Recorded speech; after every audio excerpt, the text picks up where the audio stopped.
Yo. This is the Outspoken Podcast.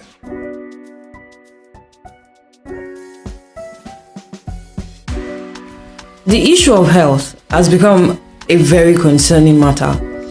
I mean, we have people working so hard, trying to make a living, trying to create generational wealth, just trying to gather as much resources as possible. But then there's not enough time to live a healthy life to help maintain the resources that they have. So we have people visiting, running in and out of hospitals, running out and in of hospitals. We have people that are dealing with diseases, dealing with so much health complications just because, one, there's no time to go to the hospital. Two, there's no time to do the things that will keep you healthy. Three, you don't even know that some things that you do affect your health. So you are just living and expecting that your body would do a magic, adjust to your daily schedules and just work perfectly. But it doesn't work like that. You know, yesterday, a couple of friends were at my place yesterday. They came to say bye. Bye, because I'll be leaving for school tomorrow. So they came to say bye-bye. And during the discussion with them, one of my friends said that you want to gain weight, you don't even have enough time to eat enough food or do the things that will make you gain weight. When you want to now lose weight, you don't even have the time to go to the gym. When exactly do you want to go to the gym? Is it when you have a meeting at 10 a.m. or when you have a meeting for 6 and then immediately after that 6 p.m. meeting, you have another one at 8, then after that you have another one at 10, and then when you're just about to go to bed, then you remember that, oh, you have a review. So there's just so much coming in and throwing things at our faces that we just have to find a way to balance all of our activities to be sure that we are trying as much as we can to take care of our health to the best of your ability.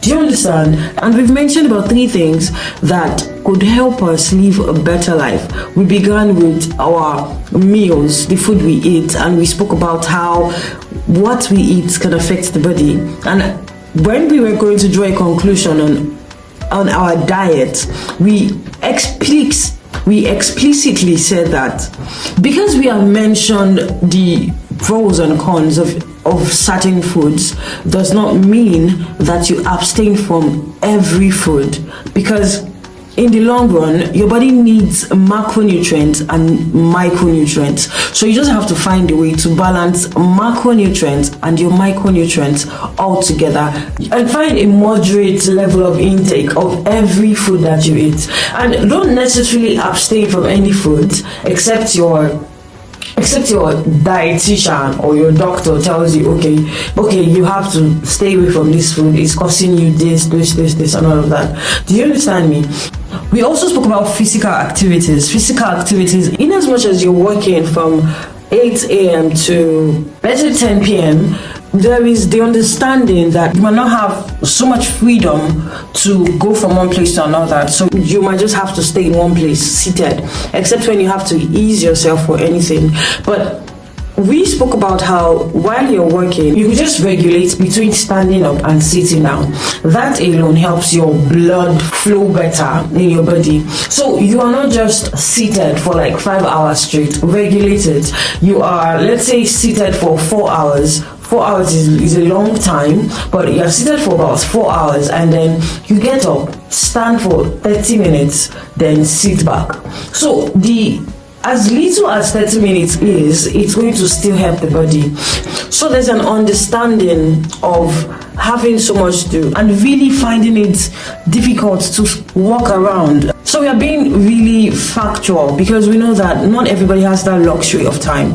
So you can just regulate between sitting down and standing up. And then there's this Dexter. Okay, so the way the table is, it's like a workspace, like a table, yeah? It can be elevated to a standing level and also to a sitting level. So if you have the money but you don't have the time, you can get a table like that so you can just stand and sit. Standing does not just assist the blood flow in your body, but it also helps you function properly. So you are seated for so long, there's a probability of you becoming slow over time, losing focus over time. But standing helps you to focus all of your energy on what you are doing. Do you understand? So standing also helps with productivity. Do you understand? So that's that about physical activities. Then we spoke about rest last week. See, no matter how much work you have to do, no matter the amount of deadlines that you have to meet, your rest is important. It is important for you to get your body to rest. Your body is your system, your body is your laptop, your body is your engine. And if you do not get the vitals to rest, your blood pressure will skyrocket. So you need rest to improve the quality of your health. Do you understand me? It is understandable that you have a bunch of work, but it is not understandable that you do not take time to rest. People who are productivity experts, they always make emphasis on rest because it is not attainable to have 24 hours of deep work.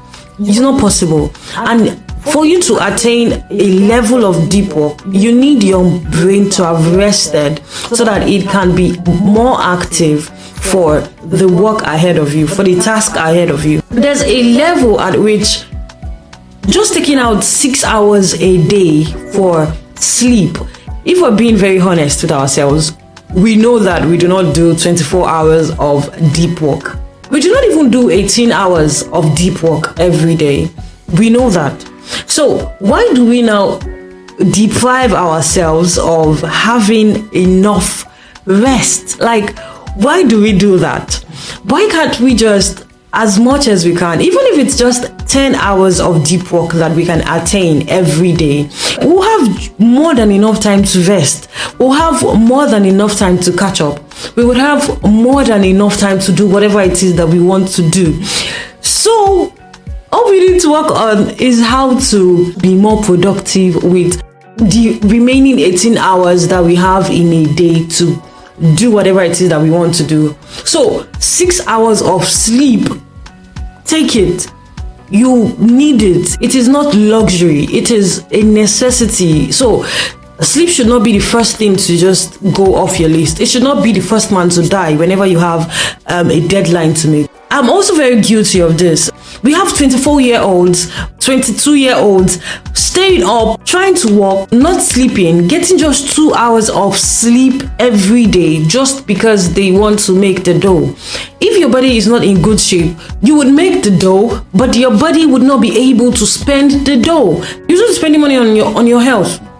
Even though our lives literally is not in our hands, there's a role that we have to play, and that is we do our part in improving our health, in taking care of the parts that we can, to seeing that our body is healthy. So those are the 3 things that we've considered so far. So another thing we're going to discuss is posture, and after posture we'll discuss something else.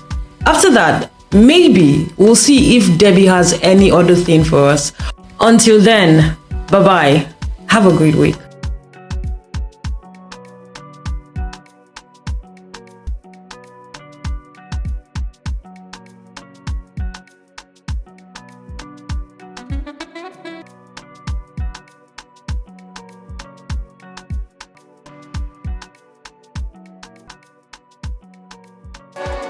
Thank you for listening to the Outspoken Podcast.